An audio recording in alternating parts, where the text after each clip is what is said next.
Welcome to the Cognitive Crucible, produced by the Information Professionals Association.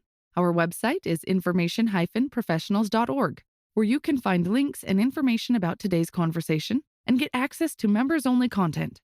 Join John Bicknell and explore all aspects of our generational challenge, cognitive security. The Cognitive Crucible is a forum that presents different perspectives and emerging thought leadership related to the information environment.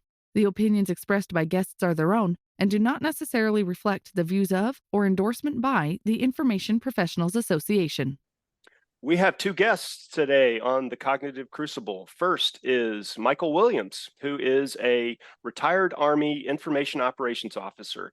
He followed that with a 7-year stint as an advisor to the Information Operations Policy Office in the Office of the Secretary of Defense. He is currently a senior analyst for the Cognitive Performance Group. And Mike was also the executive director of IPA during its formative period, and he continues supporting IPA's efforts.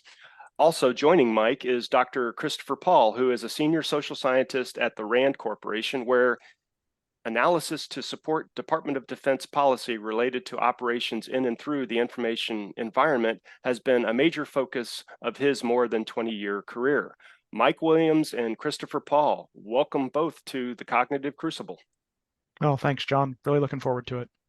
Yeah, John, it's great to be here, and I'm here with somebody that I've really respected. So it's quite a pleasure to be with you both.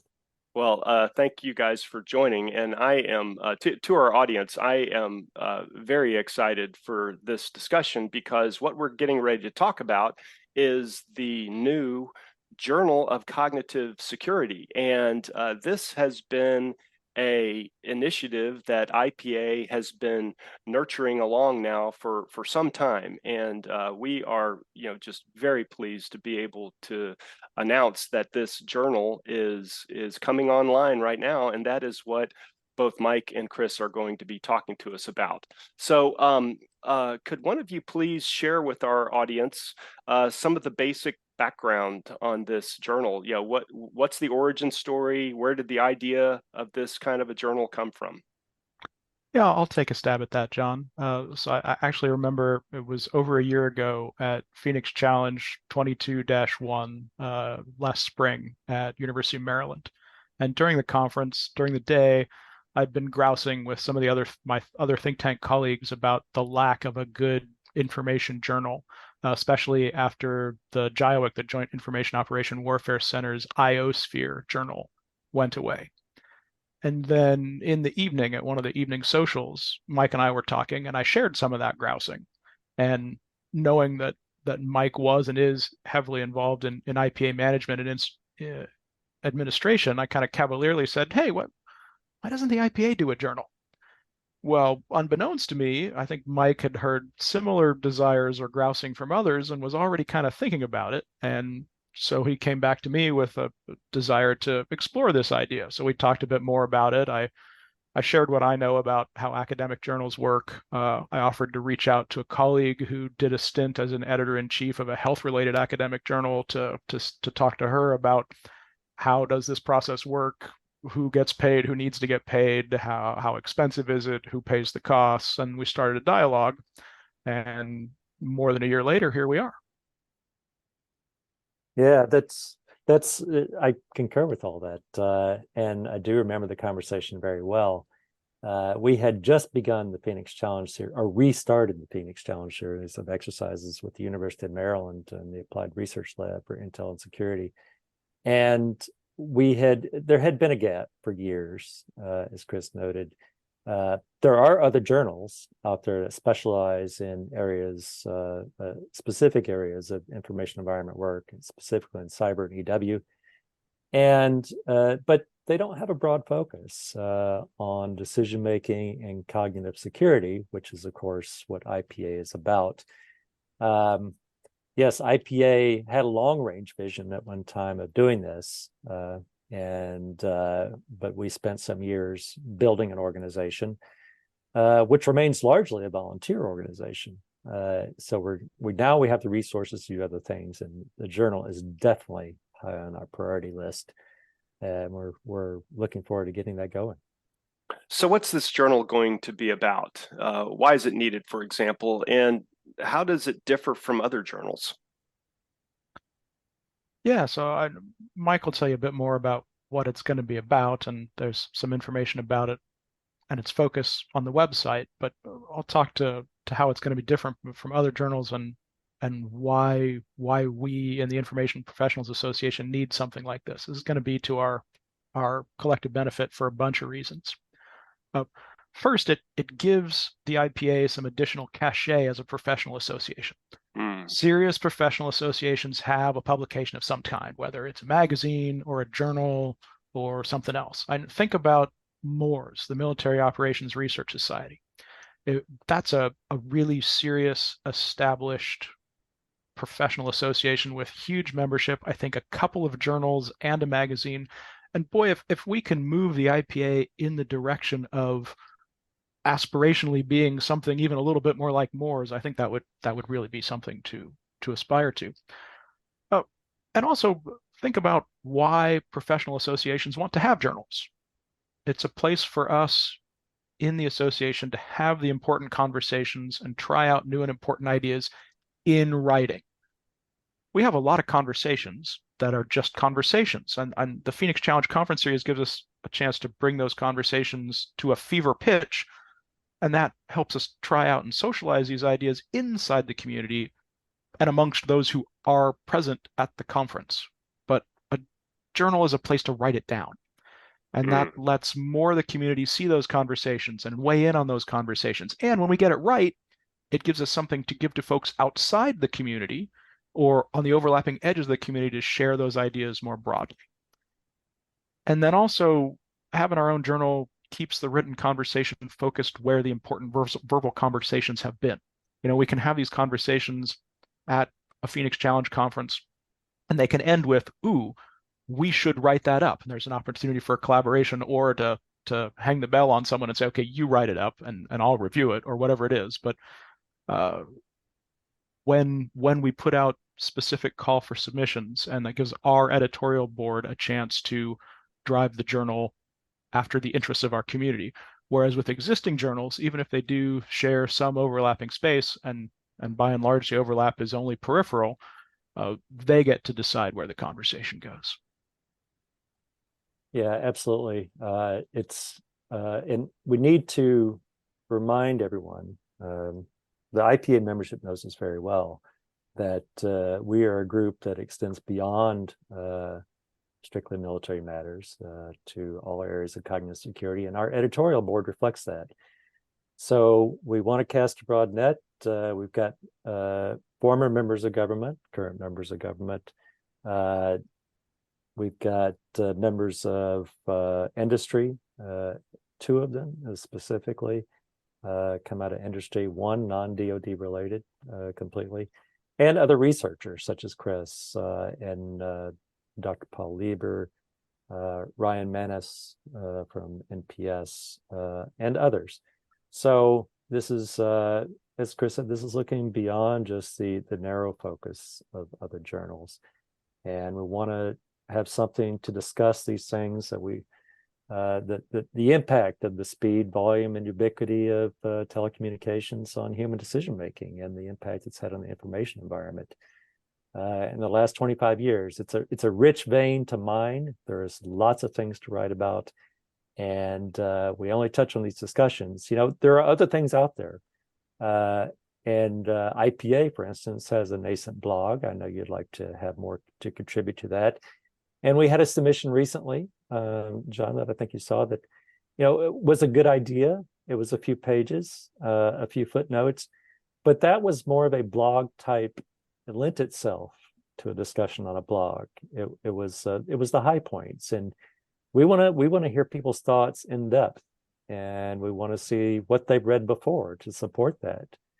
And we'd like to have other people comment on it. And the best way to do that, as Chris said, is have it in writing and have something that is doesn't get written over in next week's blog or doesn't fall down to the bottom of the list. It's there. We can reference it. We can go back to it. We can expand on the ideas. Right. Yeah. And, it dawns on me, fellas, that I should have mentioned this at the top, but audience members who are interested in learning more about all of this, there is a website for the journal. So this will be in the show notes of the podcast, but it's cogsecjournal.com. And you can also access this from the Information Professionals Association website, which is information-professionals.org. So back into the discussion here. So obviously, this is just getting started, right? But so what does the next year or so look like? Well, John, I could take a stab at that. As you said, the website has a lot of information about submissions and how you go about doing that, what format they need to be in. This is an academic journal. It will be peer reviewed. There will be a professional editor who will look through and, yes, move that comma, and it will be a very high quality publication. And we expect that the submissions will meet the standards of the board. So now, should that intimidate anyone, and anybody in the audience for this podcast, any IPA member, and anybody from the broad community, whether technical, whether you are a cognitive psychologist, an IO psychologist that focuses on, the human aspects of decision making, this is a journal for you. And so send us your articles, even if it's just a rough draft. We can provide some advice, as we did recently when we received a submission that maybe didn't quite fit in the journal but might fit elsewhere. We can do that. So we're asking the broad community to send us their papers, and we'll let our editors decide. So in the future, for right now, there's no specific guidance other than look on the website, see what cognitive security is about. Now down the road, we hope to have some issues on specific topics. And Chris brought up a great idea about having a guest editor that could allow us to focus on a particular issue, and would encourage people from a subset of the community to contribute to that. We can also have things that'll focus on student submissions. I had somebody approach me at the most recent Phoenix Challenge who was an advisor to graduate and postgraduate students who would like an outlet that is peer reviewed, and we certainly will look at that too, to focus on a particular area of research. And we're also going to remain connected to Phoenix Challenge. Chris mentioned early on that our initial discussion that he and I had about this journal occurred at the first restarted Phoenix Challenge, and we hope to build on the Phoenix Challenge series of conferences, because we make pains to ensure that there's a representation from the academic community, from industry, from government, and not just U.S., but from our partners, both in the foreign policy realm, military, and in IPA. So we're going to continue to use the Phoenix Challenge series of conferences to build upon, and we'll draw from that. I could see in the future that an idea that's presented or discussed in Phoenix Challenge being fleshed out in a paper that we would publish and link that back to a specific conference event. Right. Yeah, Chris, I've got a question for you. As we were working on getting this journal up and running, one of the things that you were very adamant about was making sure that researchers in particular had the opportunity to have hard copies of the journal. Could you talk just real quick about the various different kinds of I guess subscriptions and why it was important to be sure that hard copies of the journal are provided for those that would like that? And maybe sure. Maybe this is just my antique older scholar preference for pieces of paper, bound copies of things that I can write in. It's different if something arrives in my mailbox and ends up sitting on my desk than if something comes into my inbox. If something comes into my inbox 50-50, candidly, it just gets deleted right then if I'm feeling in any way overwhelmed. But if it survives the initial filter, then maybe I open it up and maybe I start to read it, but it doesn't have the same bookmarkability in at least my workflow as when I can fold down the corner of a page. When I get a journal, any journal from any of the professional associations that I belong to in the mail, at the very least, when I take it out of the wrapper, I look at the table of contents. And if there's anything on the table of contents that catches my attention, that gets an underline or a check mark or a highlight on it based on whatever writing implement I have to hand. And then it ends up on my to read pile. Now I have a pretty massive to read pile, but I read a lot of stuff and eventually I get there. And I assume some different scholars may have different workflows, but for those who have a workflow like mine, having both the opportunity to have it digital, and digital is great for sharing if you want to send a single article to someone, target it and say, you, my colleague, should specifically look at this specific article, here it is, versus, hey, I'm just doing a survey. What's interesting? What are the conversations? What are the big topics? Looking at the table of contents, picking an article or two out of an issue, having it lying around physically in my office. I value that, and I think others do too. Oh, I'm so glad to hear you say that, Chris. And because now I don't feel so badly about the sagging bookshelves in my own office. And no, I can't believe we're the only ones. And that, something to hold in your hand, which doesn't have a screen attached, is still valuable. Now, that said, we're still offer a digital version, and in my world, it would be ideal if I could have a digital version that, as Chris said, I can share, but one that I can also write in, make notes in. I've got books that are full of notes, and I could have it to get into. I would recommend to anyone is, if it's something you feel is important, even if you have to print it out from the screen, print it out, write on it, keep it handy, go back, review your notes and write on it again, because some of those ideas may turn into articles of your own. And that's how we build the knowledge, especially in this area, which, again, so much to mine just from the last 20 years. I know that Chris has written a great deal, and it is all worth reading. And I'm very surprised at the lack of a record of things that we can write about that are not classified, experiences, policy issues, military doctrine, which is so much to write about there, and not all of it great, but it needs to be understood. Why did we go there? And what was the impetus for that, and what was it rooted in? I mean, some of our basic books, some of the primers on this now are more than 20 years old. Some of them, gosh, Chris, I would go back 2015 or 2000, 1995, 1996, I think, when ASD C3I was writing about information age warfare.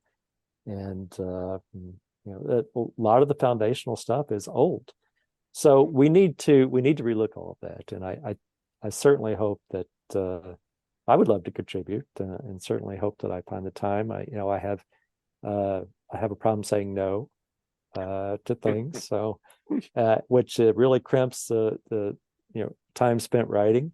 I spent a lot of time reading and a lot of time note taking, and probably not enough time writing. And I hope that the journal will act as an impetus for getting other people to think the same way, that, hey, it's high time that I put pen to paper or fingers to keyboard and started fleshing out some of these ideas that I've had in my mind for a long time. Yeah. Hey, John, if I may, I'd like to go back to your previous question about where this is going in the next year, and then to talk a little bit about where it goes after that. Because yeah. my suspicion is the first year is easy. this is exciting, this is new, we're spreading the word, people are going to see it, are going to want to make submissions. They're going to have, oh, an article they've either written and been looking for a place for, or something they've been thinking about writing, and now that they see it's a perfect fit for this, they're going to dash it off and get it into submission. Uh, I think it'll be harder in subsequent years. Maybe it's still easy because there's more demand. People start to like the journal, but maybe it's harder because we've hit the low-hanging fruit of things that people already had written or things that people had plans for, and now it's more effort to get content. And I think that's where in these second and subsequent years where we can lighten the burden by requesting special issues, bringing in a guest editor to talk about a specific topic, and they can help recruit specific professionals and experts to write specific papers, or doing a specific issue that captures key ideas from the whole Phoenix Challenge series, or a special issue for student papers, the things that Mike mentioned earlier. And that's part of the idea behind that, not to just create opportunities for those deep dives or special subsections of the communities, but also to help the content pipeline keep going, to help the journal stay healthy and robust. And of course, we're open to suggestions, especially in these out years. If you have some kind of proposal for a special edition, send it to the editorial board and we'll certainly consider it. We want to keep the journal vibrant and alive and full of content. So I really want to emphasize this idea that it's a broad community. In my day job, you mentioned, John, at the top that I work for a small firm, Cognitive Performance Group, which is full of cognitive and IO psychologists who, are focusing on decision making in mostly, not exclusively, military environments. And I think of them as an ideal fit, but they haven't often thought of themselves as having a home outside of traditional academic psychology journals. So we're hoping to leverage our ability to reach into those other communities and encourage them to publish with us. So it will broaden the minds of people both within our community, which is fairly tight. That can be a good thing sometimes, but we're often sharing the same ideas over and over. So we want to outreach, and Chris hit upon that. So every member of IPA should look around them, and everybody listening to the podcast should look around them and say, hey, who can contribute to this idea of cognitive security? Whether it is military government related, or it's a aspect of industry, or just something you're concerned about in terms of something like mis and disinformation. So yeah, it's going to be an exciting topic, and I'm really interested in seeing what variety of things we get to review. So you guys have probably touched on this a little bit over the course of the discussion, but I just want to ask explicitly. I'm sure that there are some audience members who are interested in contributing in a number of different ways. So what is it that people can do in order to engage with this project in whatever ways are appropriate? Well, John, you can go to our website, cogsecjournal.com, as you mentioned, and you could find it also on the IPA site, a link to it. And on that page, you'll see a couple of things. One is my email address, mwilliams@cogsecjournal.com. And then if you would like to have a conversation, look also at our editorial board. It's if you've had any, well, you're listening to one of them. You've been listening to one right now for the last 20 minutes, Dr. Christopher Paul. But there are others on there that you may have had some contact with. If you feel uncertain, reach out to one of them. That's what they're there for. If you know one. If you don't, just email me and I will forward your idea, even if it's just an idea. But I can almost guarantee you that if you think that it fits within cognitive security, we will as well. We can then pass along the standards, which are also available on the website. So at this point, I think the most important thing our listeners could do is, hey, put your ideas down on paper and send it to us.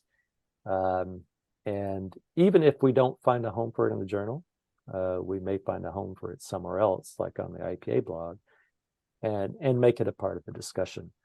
But almost any good idea is worth fleshing out and worth making it part of the written record, as Chris has said. I hope Chris agrees with that, but I know that he has a closer connection, especially the academic community, than I ever will. So I hope that he'll reach out to the academic community, I hope.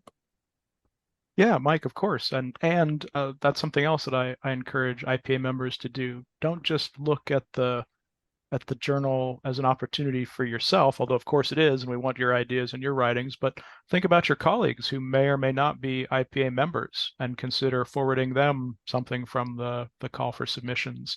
Make them aware of the journal, both as potential audience members, but then of course as potential contributors.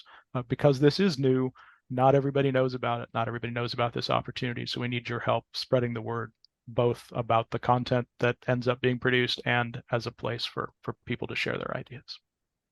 All right, excellent, fellas. And I should have said this way back up at the top, but better late than never. Two really big thank yous here. The first big thank you is to the IPA members and to our corporate sponsors who have been graciously supporting IPA's mission for several years now. And so without that monetary support, initiatives like this would never ever get up and running. So big, huge thank you to our members and to our corporate sponsors. And second, Mike Williams, he's a very humble guy, but Mike Williams, big thank you to you from IPA. You were the driving force behind getting this journal to where it is today. And so big thank you to you as well. And with that, Mike Williams and Christopher Paul, thank you both for being guests on the Cognitive Crucible. Thanks, John. Looking forward to it. No pressure here. That's right. Thanks so much. The Cognitive Crucible is the only podcast dedicated to increasing interdisciplinary collaboration between information operations practitioners, scholars, and policymakers. To find out more about the Information Professionals Association, visit us at information-professionals.org. Please support our podcast by giving us a 5-star rating and leaving a review.